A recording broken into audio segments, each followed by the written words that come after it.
Amigos de YouTube, hoy el señor Alien les trae una historia, espero y les guste. Comencemos. El llano de las sombras. Llegamos a finales de los años 60 y nos asentamos en el extenso llano oriental y solitario de la gran ciudad. Llegamos como lo hicieron muchas otras familias en casi todas las zonas marginales. De manera ilegal, como paracaidistas, se nos decía. Algunos de los más conocidos en ese tiempo fuimos los de Ciudad Nezahualcóyotl. De a poco las ciudades o colonias perdidas fueron construyendo su propia historia. Pero hubo una ciudad perdida única en su estilo y en mi vida porque jamás he vuelto a ver nada parecido a ella. De eso hace ya poco más de 40 años. Sus habitantes llegaron, al igual que en todos lados aquí en la capital, de varios estados de la República, en especial del centro del país. De Guanajuato, Puebla, Querétaro, Oaxaca y Veracruz, entre otros.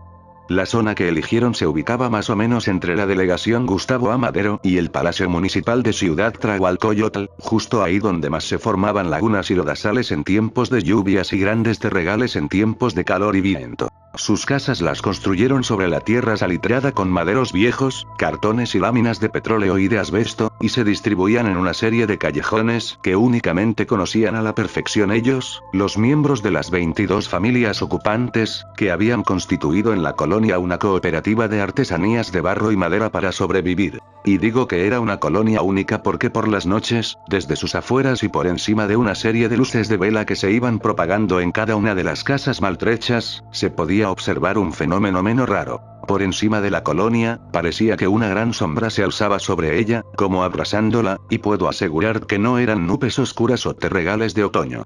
Bueno, pues a raíz de ese fenómeno, el llano donde se asentó la colonia perdida fue nombrado como el llano de las sombras. Iba yo en sexto de primaria y uno de mis compañeros era Carlos, el flaco. Era el líder natural del grupo y, por lo mismo, muy admirado y querido por todos. El flaco era todo un consumado jugador de fútbol y una estrella en todos los juegos a los que se le invitara. Si era el yo-yo, elaboraba una serie de figuras haciéndolo bailar en medio de ellas. Si lanzaba el trompo, la cuerda zumbaba haciéndolo girar y asemejándolo a una constelación con la diamantina que le había pegado. Si de jugar a las canicas se trataba, nomás habría que ver la precisión de la puntería con que lanzaba su canica favorita, su tirito, que se proyectaba cual meteoro matadinosaurios sobre la tierra. Al menos eso parecían las canicas víctimas de esa colisión. Pero en los estudios, el flaco no brillaba tanto como en los juegos, aunque no era, digamos, un flojo. Un día de febrero, jueves por cierto, ante la proximidad de algunos exámenes, el flaco me pidió que le echara la mano en lengua nacional y a cambio él me iba a dar su tirito. A mí, la verdad, me brillaron los ojos de la emoción. Hecho el trato, él fue a mi casa y le estuvimos dando duro al estudio. A fines de febrero de ese 1971, la maestra Odilia nos dio las calificaciones. El flaco y yo pasarnos con 10, por lo que él estaba más feliz que una rana en el agua. Así que, nada más por el puro gusto, porque sí, el flaco no solo me dio su tirito, sino que me invitó a pasar el fin de semana en su casa. Yo acepté con gusto a sabiendas de que en mi casa mis papás me darían permiso, tal como en efecto ocurrió. El último sábado de ese febrero, Carlos pasó por mí a eso de las 4 de la tarde. Sus papás, muy amables, hablaron con los míos para decirles que no se preocuparan, que cuidarían muy bien de mí. Aceptado el compromiso, nos fuimos en un taxi propiedad de uno de los tíos de Carlos, que se los había facilitado para la ocasión. Ya adentro, le pregunté al flaco. Oye, Carlos, ¿y hasta dónde está tu casa? Bueno, mira, a lo mejor como a una media hora de aquí. No, hombre, yo. Bueno, lo que quiero preguntarte es por la colonia en donde vives. ¿Cómo se llama tu colonia? Carlos se quedó pensando. Sus ojos penetrantes de águila me miraron con la certeza aguda de un cazador que pronto atraparía a su presa. Y haciendo una voz gutural, me respondió. En el llano de las sombras. Ya, hombre, dime la verdad. En serio, así se llama, terciaron en coro los papás de Carlos, soltando una carcajada por su respuesta sincronizada. ¿Y por qué se llama así? Pregunté más por miedo que por amabilidad. ¿Qué te parece si lo averiguas por ti mismo? Me dijo cordialmente la mamá de Carlos. Llegamos luego de una media hora de trayecto y yo me quedé más que atónito. Una pandilla de perros de todos los colores, tamaños y pelajes, con sus costillas pegadas a la piel y sus colmillos y garras desgarrando y destazando el viento, se dirigían ladrando directamente hacia mí, pero Carlos, el flaco, siempre con ese afán de amigo héroe protector, se agachó rápidamente a coger piedras del suelo y amenazó con lanzadas a los canes. Estos, cual si hubieran ensayado, se hicieron para atrás gruñendo, pero Carlos volvió a amenazados con las piedras y fue hasta entonces que nos dejaron en paz, dirigiéndose al laberinto de casas con su furia entripada. Conforme avanzábamos en el laberinto, no pude contener mi curiosidad ante lo que veía en varias de las casas. Oye, Carlos, ¿por qué hay casas con moños negros y esos collares de ajos? Ah, pues porque ahí vivía gente que recién murió y se les está guardando luto y los ajos son para ahuyentar a las brujas. Bueno, eso dicen por aquí, yo la verdad no creo en esas cosas, aseveró con mucha propiedad el flaco. Ni digas, Carlos, ni digas, ¿o qué? ¿Ya se te olvidó lo que nos contaste la otra noche? Le increpó su mamá. Le iba a preguntar a Carlos a qué se refería su mamá, pero en eso llegamos a la casa de mis anfitriones. Esperaba yo que la casa de Carlos y sus papás fuera semejante a las otras, mas no fue así. Si bien toda era de madera y láminas de asbesto, por dentro se veía amplia, agradable y se sentía fresca. Se componía de dos espaciosas recámaras, una cocina y comedor, y más al fondo, habían dejado un espacio para lo que sería, tiempo más adelante, la biblioteca de la casa. Además, era de las poquísimas casas con suelo de cemento. Como verás, me dijo su papá, no somos ningunos millonarios, pero esta es nuestra casa y esperamos atenderte como se debe. Mientras vamos a la otra colonia por algunas cosas para cenar, le dijo a Carlos, ¿por qué no se ponen a jugar un rato? Carlos me invitó a pasar a su cuarto y nos sentamos en su cama. Estaba con las ansias por saber aquello que poco antes su mamá le había dicho, así es que sin más, le solté de sopetón. Dime, canijo, ¿qué viste la otra noche? No sé bien qué era, solo recuerdo que empezaba ya a oscurecer y los perros estaban ladre y allá enfrente, en esa casa vecina, ¿la ves? Estaban además arañando la puerta con mucha desesperación. Yo me espanté mucho porque dicen que cuando los perros se ponen así de bravos, arañan las paredes o puertas y aúllan, como esa vez que te estoy diciendo, es que están viendo a un muerto. Mi papá no llegaba de trabajar y mi mamá había ido a comprar pan, así es que yo estaba solo. Entonces agarré bien fuerte mi crucifijo de mi primera comunión y me di valor, porque hubo un momento en que los perros callaron. Fue cuando pegué el ojo a esta rendija, mírala, y vi aquello. ¿Aquello qué? Pregunté con asoro. De la casa vecina, prosiguió Carlos, vi salir una sombra muy grande, como de unos 2 metros de alto, volando, seguida de la jauría de ese perros ladrecluk y ladrele hasta que se perdió en el ya oscuro ciclo. Eso hace como un mes, que fue cuando ahí en esa casa murió la última persona aquí en la colonia. Y yo no supe qué era esa cosa. Mis papás dicen que era mi miedo que me produjo una visión, pero yo estoy seguro de que sí era algo así como, pues no sé. Algo con una capa o alas, no sé bien. Además, ¿cómo es que justo en esa casa y ese mismo día haya muerto el Juan Casanova? ¿Quién dices? Sí, el Juan Casanova, él era el galán de por aquí y a cada rato llegaba a su casa acompañado por mujeres muy guapas. A veces llegaba con una y a veces hasta con 2. Mi mamá dice que lo mataron porque un señor descubrió que su esposa estaba en la casa del Casanova y ahí nomás le cortó la cabeza a él. Pero, ¿sabes? Yo no creo que eso haya pasado, porque, según sé, el Casanova murió a esa hora de ese día que estaban ladrando los perros, y otra cosa. Cuando llegaron los de la ambulancia del forense, oí cuando dijeron que el cadáver estaba irreconociblemente seco, hecho ya una momia. ¿Y quieres que te diga una cosa? Me preguntó a sabiendas de que le iba a contestar que sí, a mí esta colonia ya me da mucho miedo. Con el Casanova ya van 11 personas muertas, todas ellas degolladas, pero nadie sabe quién los mató, ni siquiera la policía ha encontrado por lo menos alguna pista. Por eso a mis papás les pareció genial que vinieras hoy a ver si así me tranquilizaba un poco. La plática de Carlos era aterrante, y sin embargo, yo intuí que en su plática me estaba pidiendo a gritos que lo acompañara al lugar del crimen. Así que le pregunté, ¿vamos a ver? Órale. Carlos y yo pasamos a la casa vecina llevándonos unas linternas. Nos fue fácil, introducimos porque la puerta eran 2 tablas anchas amarradas con un lazo viejo que pusieron los del forense. Luego que lo cortamos con una navaja de afeitar, pasarnos. La casa del Casanova tenía solo 2 cuartos grandes y su piso era de cemento. En uno estaba su cama y en el otro había un completo desorden. En un bote grande tenía su ropa sucia y de un lado a otro estaba colocado un tubo de donde colgaba su ropa limpia. En una de las esquinas de este cuarto vi el retrato de un joven alto que medía casi unos 2 metros de estatura, parecía muy fuerte y en su muñeca derecha lucía un brazalete de plata y oro con incrustaciones de piedra jade, turquesa y obsidiana. Ese era el Casanova, me aclaró Carlos. Era muy alto y muy fuerte, comenté. Quien lo haya matado debió tener fuerzas mucho más poderosas que las de él. Bajo el retrato del Casanova había un buró muy viejo. Me llamó la atención porque para abrirlo tenía una perilla grande con una figura rara. Observándola detenidamente, vi que se trataba de un rostro con 2 piedras rojas brillantes en los ojos y la boca la tenía abierta como si estuviera diciendo algo. Lo impresionante de la figura es que la boca dejaba ver unos filosos colmillos. Al verlos con más cuidado, me quedé helado. Parecían colmillos verdaderos que le daban un aspecto de ferocidad. A pesar de esto, cogí la perilla y me quedé maravillado. Ahí había 3 filosos cuchillos de plata con mangos de oro finamente labrados. Uno tenía grabado un coyote, otro un águila y el tercero presentaba un caballero tigre azteca atacando a una serpiente con silueta alada.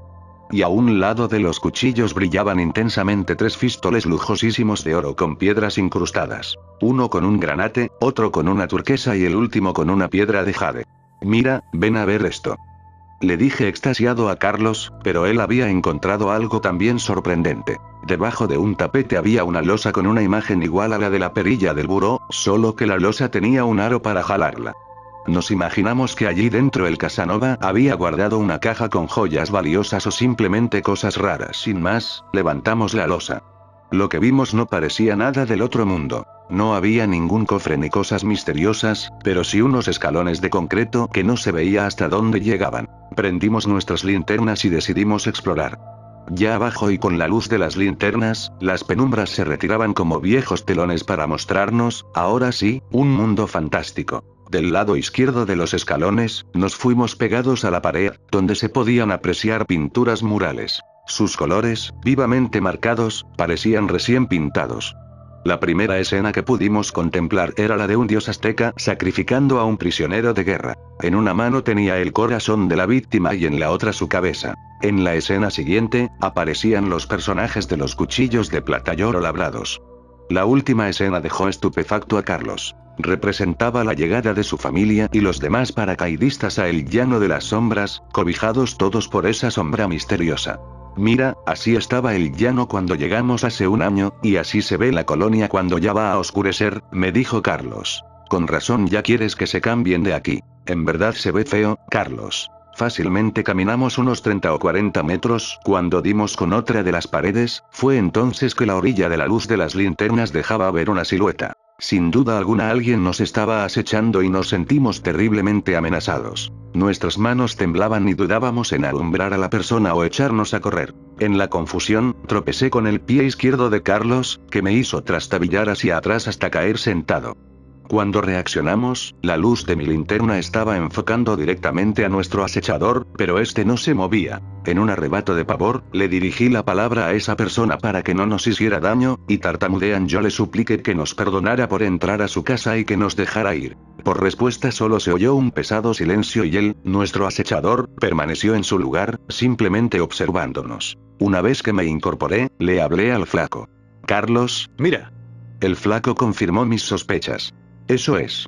Es una estatua. El aspecto de la estatua en verdad era terrorífico. Sus orejas eran de un animal, semejantes o iguales a las de los murciélagos. Por ojos tenía 2 bellas piedras rojas, pero que puestas en las cuencas de los ojos, le daban a la figura un aire de misteriosa ferocidad. En cuanto a su boca, en ella había filosos colmillos. Además, de su cuello pendía un collar del que colgaban unos conos que contenían huesos. Respecto de su ropa, vestía solo con un taparrabo. Nos acercamos con miedo a la escultura, que medía casi 2 metros y lucía muy espectral.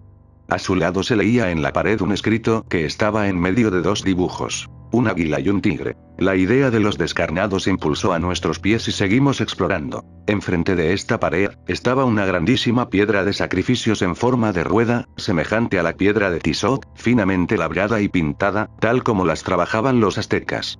La piedra medía unos 4 metros de diámetro por 1 de grosor, solo que de ella se desprendían, a manera de rayos solares, 4 cabezas de serpientes emplumadas hechas de madera. Observándolas detenidamente, Carlos se dio cuenta de que la parte de arriba en realidad eran tapas que podían deslizarse hacia adelante. En cuanto abrió una de ellas, en forma lisa y a manera de cortinilla tendida, estaba una tela con imágenes plasmadas con exquisitos dibujos mexicas. Intrigados y movidos por una espontánea curiosidad aventurera, adivinamos nuestras intenciones. Carlos de un lado y yo del otro, procedimos a ir quitando la tela. Aquello que presenciamos no podía ser real, pero ahí estaba ante nuestras aceleradas mentes. Una máscara de jade flotaba en medio de la caja, desafiando la ley de la gravedad. Era esa una piedra esplendorosa, llena de magia sin igual. Pese a lo amenazante de sus colmillos que dejaba asomar, la máscara nos fue cautivando. Extasiados, ambos nos atrevimos a estirar nuestras manos para siquiera rozarla, pero en eso, y a 1 centímetro de tocarla, una neblina fue apareciendo en el interior de la caja y la máscara empezó a humedecerse, como si estuviera sudando. De pronto alcanzamos a escuchar una especie de canto lejano con hondo sentimiento. Carlos y yo nos miramos desconcertados. ¿De dónde provendrían esas voces que cada vez se escuchaban más cerca? Sin ver a alguien y paralizados por el miedo, pudimos escuchar con claridad ese canto. Acabado el lamentoso canto, pudimos presenciar un nuevo hecho extraordinario, aún más inimaginable. Los párpados de la máscara se abrieron dejando escapar una potente luz ambarina, a la par que la niebla de la caja se disipaba paulatinamente, dejando ver a lo largo de ella un cuerpo humano. Sin mediar palabra y con el miedo atragantado, Carlos y yo pegamos una desaforada carrera hacia la salida, sin dejar de voltear hacia la caja. De ella vimos incorporarse lenta y pesadamente una figura oscura con cara de jade, que era la máscara. Sintiendo que el miedo se enredaba en nuestras piernas, como pudimos llegamos por la losa a la casa del Casanova y de ahí quisimos salir a la calle, pero afuera la situación no era mejor. Un tempestuoso viento cargado de polvo estaba soplando en la colonia, las nubes anunciaban su presencia con truenos y relámpagos y una pesada lluvia comenzó a mezclarse con los vientos terrosos. Con todo, el terror que nos invadía por el ser que salió de la caja nos empujó al callejón para pasar a la casa de Carlos. Empapados al tan solo cruzar ese callejón de 2 metros de ancho, nos metimos a la casa de Carlos esperando que ya estuvieran de regreso sus papás, pero nada. Nos acercamos a la rendija que nos permitía ver hacia la casa del Casanova. Casi no la percibíamos por lo tupido del aguacero. Solo alcanzábamos a escuchar cómo se azotaba la puerta. Media hora después cesó el aguacero, justo cuando la poca luz de la tarde se iba apagando, y entonces ocurrió. De la casa del Casanova vimos aquello que Carlos me había relatado. Una silueta oscura de unos 2 metros de alto apareció por la puerta. Se quedó quieta, y sin que le observáramos rostro alguno, podíamos sentir que nos miraba a pesar de que no teníamos luz alguna prendida. De pronto oímos cómo entre el lodazal que se había formado venían acercándose con sus fieros ladridos los perros de la colonia. La silueta oscura seguía ahí con los perros enfrente de ella y entonces empezó a extenderse a los lados, como si tuviera al acero una capa. Pero en esta ocasión, decía Carlos, no alzaba el vuelo, sino que la figura fue creciendo como si quisiera extender sus alas o su velo encima de los perros, encima de la casa donde estábamos. Carlos fue por su crucifijo abajo del colchón de su cama para mostrarlo como escudo y abrazándome a manera de protección, mas la silueta seguía creciendo y los perros se desorientaron. La silueta casi era indistinguible de la noche que ya empezaba a posarse en la colonia. Entonces comprendí por qué a la colonia se le llamaba el Llano de las Sombras. Apenas habíamos presenciado esa aparición, cuando de la puerta del Casanova vimos salir personajes idénticos a la estatua que habíamos alumbrado. Eran 4 personas cuyos cuerpos fuertes contaban con pies y alas de murciélago. Sus ojos brillantes como brasas de fuego volteaban a todos lados, y casi creímos que nos habían descubierto cuando uno de ellos miró hacia donde estábamos nosotros. Tiritando de miedo, nos aferramos al crucifijo de Carlos y nos agachamos sigilosamente al ras del suelo para no ser descubiertos.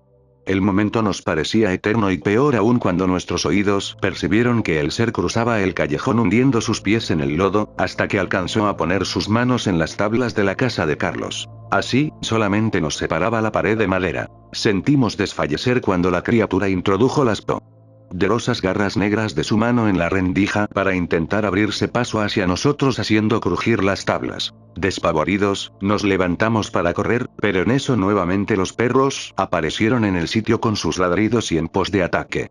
Fue así que la criatura sacó sus garras, retrocedió hasta donde estaban las otras criaturas y se transformaron también en siluetas que desplegaron sus mantos para perderse en el cielo alumbrado por la naciente luna llena. Deprisa, nos decidimos salir a buscar a los papás de Carlos para encontrarlos en el camino y darles aviso de lo sucedido. El callejón estaba lleno de fango y agua, así que no podíamos correr tan rápido como queríamos. Atrás volvimos a escuchar los ladridos y aullidos de los perros mezclados con horrendos gritos provenientes de una casa. «Es doña Juana», aseguró Carlos. Segundos después se oyeron gritos de otras 4 casas más, bajo un cielo oscuro. Entretanto, nosotros corríamos y corríamos buscando a los papás de Carlos sin hallarlos. Atrás de nosotros, 3 perros nos seguían cuidándonos, y a cada trecho se detenían y volteaban ladrando al lugar del terror para luego alcanzarnos. Uno iba atrás y los otros 2 nos iban flanqueando. Luego de correr casi 1 kilómetro y cuando estábamos ya a unos 100 metros de una avenida, un impetuoso viento nos pegó de frente con una fuerza indescifrable que casi nos impedía seguir adelante y una voz melodiosa a la vez nos llegó a nuestros oídos. Yo soy la voz que viene de la zona del Jade. Cubierto por tierras y lagos de noche y de tarde, yo soy el eco que transita por sus sueños explorando regiones de azul y de ensueño. Yo soy la sed que busca manantiales de roja pasión que transitan en sus venas a la altura del corazón. Yo soy la vida que no muere en el recuerdo. Yo soy el hombre murciélago que es eterno. Enseguida, tenuemente y luego con más claridad, fue apareciendo la máscara de Jade que vimos en la caja de serpiente emplumada. Una espesa neblina iba rodeándola hasta volver visible un cuerpo humano vestido a la usanza de los guerreros aztecas. Su estatura era formidable y en su brazo izquierdo portaba un redondo escudo cubierto de exquisito plumaje, en el que portaba los 3 puñales que había visto en el buró viejo de la casa del Casanova. La musculatura de su cuerpo resultaba impresionante y sus rojos y brillantes ojos casi nos hipnotizaban. En respuesta, Carlos sacó su crucifijo para mostrarlo al hombre murciélago, pero esa acción no intimidó en nada al guerrero, quien prosiguió diciendo. Impotentes y paralizados vimos que el guerrero extrajo del escudo uno de los cuchillos de oro plata y dio un paso hacia nosotros, pero los perros se lanzaron con toda su bravura hacia él. Atónitos, presenciamos un hecho terrible. Furioso, uno de los perros clavó sus colmillos en la pantorrilla izquierda del hombre murciélago y otro de los perros lo mordió en su pantorrilla derecha hasta hacerlo sangrar, pero el guerrero no emitía ningún gemido de dolor. Con gran poder, el guerrero hundió uno de los puñales en uno de los perros y luego mató al otro con un segundo puñal. El Pinto, que era el tercer perro, se puso delante de nosotros para defendernos. El Pinto era mucho más fuerte y diestro que los otros perros y también más astuto. Cuando el guerrero estaba a punto de clavarle el tercer puñal, el Pinto esquivó con gran agilidad el ataque. Ese era el momento para reanudar nuestra huida hasta la avenida central, aquella cuyo trazo llega hasta la zona de lo que ahora es Valle de Aragón, Impulsora, Jardines de Guadalupe y la campestre guadalupana Colonia, esta última que es en donde vivía mi familia. Abordamos un camión que nos dejó cerca de mi casa. Ya a salvo, comentamos a mis papás lo ocurrido, ellos acudieron con los vecinos para pedirles ir en grupo hasta el Llano de las Sombras y rescatar a los papás de Carlos. 30 hombres, jóvenes y adultos, emprendieron el viaje. No llegaron hasta el día siguiente y solo con noticias desalentadoras. Excepto los padres de Carlos, todos los demás habitantes habían fallecido y se encontraban secos, momificados. A las puertas de cada casa, yacía inerte además un perro que la había intentado defender. Pero tampoco podría asegurarse que los papás de Carlos estuvieran a salvo, porque no pudieron localizarlos por ningún lado. Las autoridades retiraron todos los escombros que alguna vez formaron parte de la colonia perdida que se llamó el Llano de las Sombras y, que yo sepa, jamás descubrieron la construcción que se hallaba debajo de la casa del Casanova, donde se habían ocultado quién sabe por cuántos años o incluso siglos aquellos seres espectrales bebedores de sangre humana. De esta manera, puedo decir que esta sí fue, en toda la extensión de la palabra, una colonia perdida, pues nada de ella quedó en pie, solo mi gran amigo temerario, el Flaco. Muchas gracias por ver el video, buenas noches.